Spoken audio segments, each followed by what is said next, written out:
అన్యే చ బహవః శూరా మదర్థే త్యక్తజీవితాః నానాశస్త్రప్రహరణాః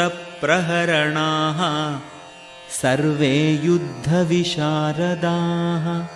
నా కొరకు తమ జీవితములను విడుచుటకు సిద్ధపడిన వీరులు ఇంకనూ అనేకులు గలరు.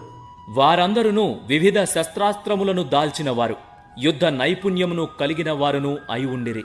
జయద్రథుడు, కృతవర్మ, శల్యుడు వంటి వారు కూడా దుర్యోధనుని కొరకై తమ జీవితములను త్యాగము చేయుటకు కృత నిశ్చయులై ఉన్నారు. మరో విధముగా చెప్పవలెననిన పాపాత్ముడైన దుర్యోధనుని పక్షమున వహించుట చేత కురుక్షేత్ర రణరంగములోని వారందరూ మరణించి తీరుదురని అదివరకే నిశ్చయింపబడినది. కాని దుర్యోధనుడు పైన పేర్కొనిన తన మిత్రుల సామూహిక శక్తి చేత తనకు విజయము తప్పక లభించునని దృఢ నిశ్చయంతో ఉండెను.